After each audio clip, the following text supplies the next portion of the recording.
Supreme court نے میں نے تو الیکشنز اناؤنس کروا دیے تھے، سپریم کورٹ نے ہمارے خلاف فیصلہ دے دیا اور انہوں نے الیکشن کر کے مسترد کر کے شہباز شریف کو بنا دیا، ہم نے تو ایکسیپٹ کر لیا، لیکن تب وہ سپریم کورٹ ٹھیک تھا۔ آج وہ سو موٹو ایکشن لے رہا ہے اور ان کو لگ رہا ہے کہ ان کے خلاف جائے گا، اب یہ سپریم کورٹ کو متنازع بنا رہے ہیں۔ یہ ان کی تاریخ ہے۔ سجاد علی شاہ کے کورٹ پہ اٹیک کیا، اس نے کنٹیمپٹ لگا دیا، عدالت میں اٹیک کر دیا، پھر وہ رشوت دے کے ججز خرید لیے، تو اس کی تو تاریخ ایسی ہے۔ ہم کھڑے ہوں گے اپنے آئین اور قانون کے ساتھ، ہاں بالکل کھڑے ہوں گے۔ ہم کبھی سپریم کورٹ کو پوری قوم بیک کرے گی، آپ دیکھتے رہیں،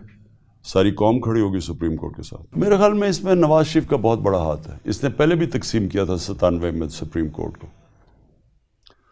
اپنے مفادات کے لیے اس نے سپریم کورٹ کو تقسیم کیا تھا، اور ابھی بھی انہوں نے 100% اس کے پیچھے اسٹیٹمنٹس دے رہا ہے، اس کی بیٹی ججز کے خلاف اسٹیٹمنٹس دے رہی ہے،